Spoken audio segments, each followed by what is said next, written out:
पिता, हमने आपसे कहा था कुछ महत्वपूर्ण समाचारों के साथ,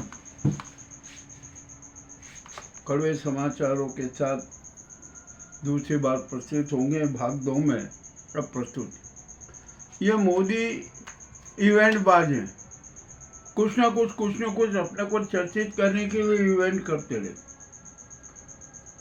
आज वे राष्ट्रपति से मिलने पहुंचे।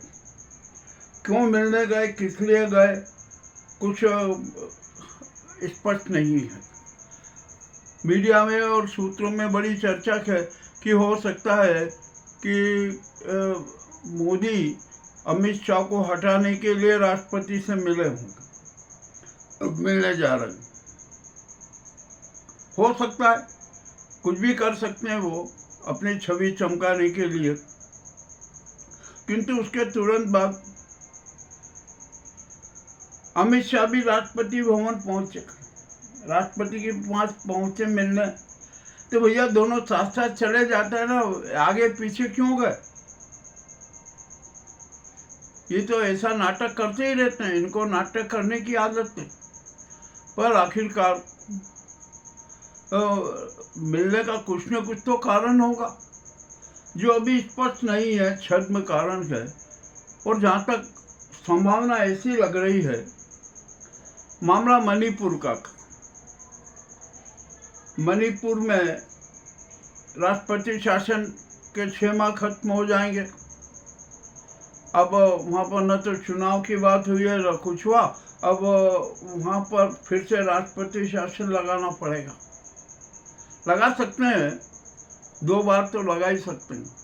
तो हो सकता है कि मोदी राष्ट्रपति शासन की सूचना देने के लिए राष्ट्रपति के पास में गए हों, या जो चीन ने वो जो यात्रा की ना, उसका कुछ विवरण देने के लिए गए हों। अभी कुछ भी स्पष्ट नहीं है। ये तो कल दोपहर तक स्पष्ट होगा कि क्या होगा क्या नहीं होगा। चलिए, ये बात तो हो ही गई। और राष्ट्रपति भवन भी अब कलंकित तो हो ही गया। वहाँ भी झूठ का साम्राज्य चला, और ये झूठ का साम्राज्य किसने फैलाया, ये भी बड़ी रोचक बात है, और इसकी जांच होना जरूरी है। अब यहाँ पर हम एक बात करते हैं कि जब राष्ट्रपति भवन की आलोचना हो रही है, तो उनका मोदी जी क्यों मिलने चलेगा?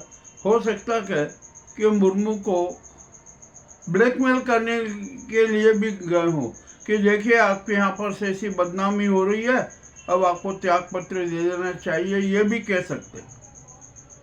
और मुर्मू ने तो अपना एक कुछ तेवर अलग ही बदल दिया है। अब क्या करेगी क्या नहीं करेगी कुछ भी नहीं कह सकते। और इतनी बात तो तय है कि हम आज भी है ना, राष्ट्रपति मुर्मू इस गुजराती गैंग की हाथों की कठपुतली है, इसमें भी कोई शंका नहीं। ये तो सिद्ध होता जा रहा है। जो एक गैंग कहती है, राष्ट्रपति मुर्मू वैसा कर देती है। अब ये इसके बारे में भी हम अभी अब कुछ भी नहीं कहना चाहेंगे कि क्या है होगा क्या नहीं होगा, ये होगा। अब यहाँ अमित शाह उपराष्ट्रपति के चुनाव के लिए नए नाटक कर रहे हैं। राजनाथ सिंह तो बलि का बकरा बनी गए, हलाल कर दिया उनको। अब अमित शाह ने सारी बागडोर अपने हाथ में ले ली। अब जब ये बागडोर हाथ में ले ली, तो उन्होंने कहा कह रहे थे सांसदों को खरीदो। तो किसी सांसद को जन्मदिन के बहाने पे, किसी को उनके बच्चों के बहाने पे संपर्क कर रहे हैं, कुछ एक प्रयास कर रहे हैं कि वो उनके खेमे में आ जाए। अब परंतु ऐसा होगा नहीं। उन्होंने तो सपा सांसद को भी फोन कर दिया, और वो उनका जो फोन है ना, वीडियो वायरल हो गया। इससे अमित शाह की और छवि खराब हुई। चलिए, अब ये भी हुआ। उधर गडकरी जी और शिंदे की दोस्ती हुई, तो और भाजपा के जो सांसद थे वो गडकरी के साथ तो पहले से ही थे, उसकी संख्या में और इजाफा हो गया। और अब 121 सांसद गडकरी के साथ हैं, ये भी पता हो गया। अब यहाँ पर नड्डा जी ने आज जो बैठक बुलाई थी ना एनडीए के सांसदों की, कोई भी आने को तैयार नहीं हुआ और उन्होंने संपर्क भी करना उचित नहीं समझा। ये भी मामला अति रोचक है। अब 8 तारीख को मोदी जी ने जो एनडीए के सांसदों को वोट दिया है ना, उसका क्या होगा, ये भी एक बड़ी समस्या का क्या वो वोट भी कैंसिल करना पड़ेगा। जैसे आज नड्डा की जो सभा बैठक होने वाली थी वो रद्द की। अब जो भी होना है ना सब होगा, राजनीतिक नाटक होगा। और संभवतः मुझे ऐसा लगता है कि अब मोदी जी को ये विश्वास हो गया कि मेरा पद पे बने रहना उचित नहीं है। हो सकता है वो राष्ट्रपति को यह भी कह दे कि बस अब मैं 17 तारीख तक हूँ और अपना त्याग पत्र प्रेषित कर दूंगा। तो वे कहेंगे कि अरे आप ये जब त्याग पत्र दे देंगे तो आप सरकार को भंग मत करना, मैं जिसका नाम सजेस्ट करूं उसको आप पीएम बना देना, किंतु वो भी अब होगा नहीं।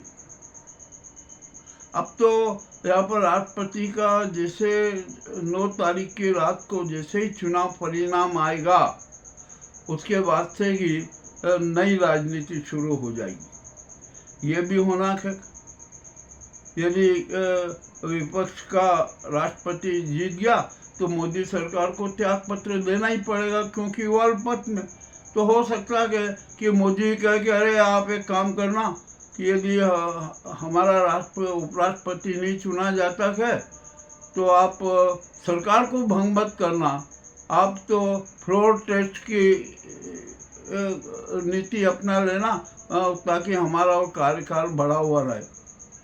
17 तक तो बहुत अलग प्रकार की राजनीति होगी, इतनी ऐसी राजनीति होगी कि जिसकी हम परिकल्पना ही नहीं कर सकते। अब जो भी होगा क्या होगा कुछ जाने। कल 7 सितंबर है। इस साल का पूर्ण चंद्रग्रहण, दूसरा पूर्ण चंद्रग्रहण होगा जिसका समय 3 घंटे 28 मिनट रहेगा। और ये चंद्र ग्रहण को शुभ नहीं माना जा रहा। ऐसी बातें सामने आ रही है। जो विशेषज्ञ लोग हैं, ज्योतिषाचार्य, वो सब कह रहे हैं कि ये चंद्र ग्रहण शुभ नहीं माना। अब इससे ज़्यादा खतरनाक बात और है कि चीन सागर में उधर भयंकर तूफान उठे हुए और वे तूफान भारत की ओर बढ़ रहे। जब वे तूफान भारत के उधर टकराएंगे ना तो बड़ी विचित्र स्थिति होगी।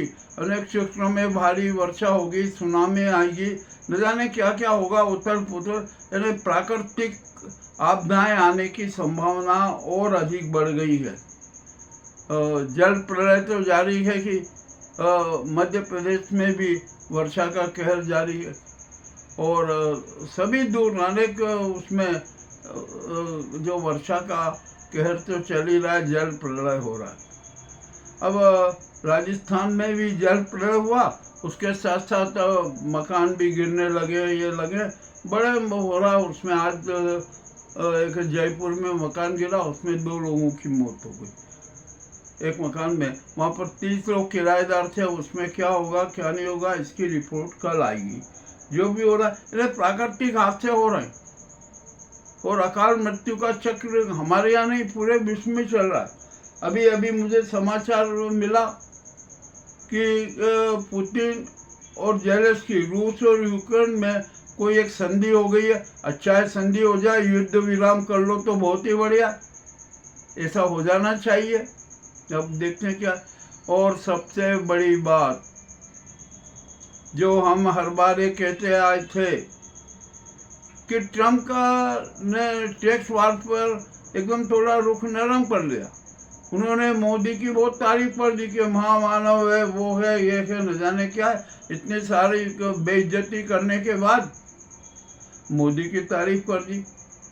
और मोदी कितने चतुर हैं, उन्होंने भी ट्रम्प पे वो कर दिया कि ठीक है जो भी है और हमारी दोस्ती पक्की रहेगी। मैं आपको एक बात याद दिला दूं, हमने हर बार यही कहा कि ये मोदी है ना, अमेरिका के हितों के खिलाफ जाग ही नहीं सकते। उनको तो अमेरिका के हितों का ख्याल रखना ही पड़ेगा और उसके लिए वे सब कुछ कर देंगे।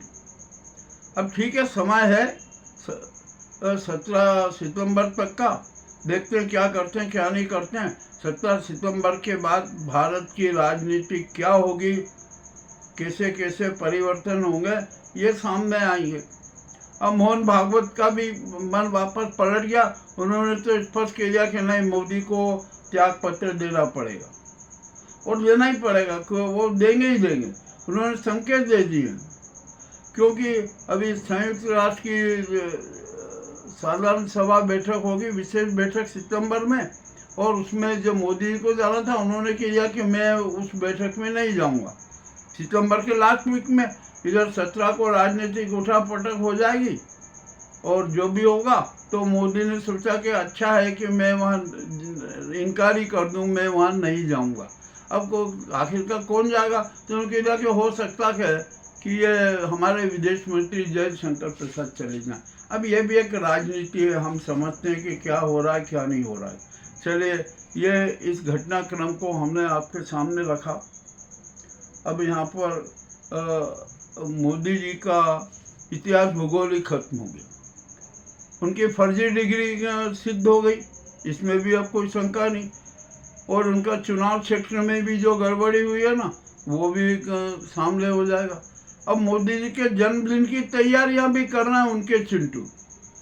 3 स्तर पर तैयारियां हो रही है, तो हो सकता है आप जन्मदिन की अच्छी तैयारी करो, स्वागत करो, और सुबह और दोपहर को अच्छा जश्न मनाओ और शाम को त्याग पत्र का जश्न मना लेना, ये भी हो सकता है। चलिए, अब जो भी बात हो रही है ना, ये सारी जो ये भविष्य की बातें हैं, कितनी सच होगी कितनी झूठ होगी कह नहीं सकते।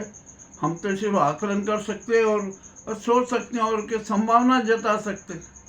अब वो जो हम संभावना और जो हमारी कल्पना कर रहे हैं वो कितने मूर्त रूप में आएगी, ये तो वक्त बताएगा। हम कोई भविष्य वक्ता तो है नहीं, या कोई हम नारायण बायोलॉजिकल है नहीं, या कोई हम विष्णु के अवतार है नहीं। हम तो कुछ भी नहीं, एक साधारण इंसान है, और जो सामयिक परिस्थितियों के आधार पर जो सोचते हैं वही प्रस्तुत कर देते हैं। ये हमने आपसे कहा था कि हम दूसरे भाग में कुछ रोचक समाचार प्रस्तुत करेंगे, तो वे रोचक समाचार आपके सामने प्रस्तुत हैं। आपको कैसे लगे हमें अवश्य बताएं। बहुत बहुत धन्यवाद।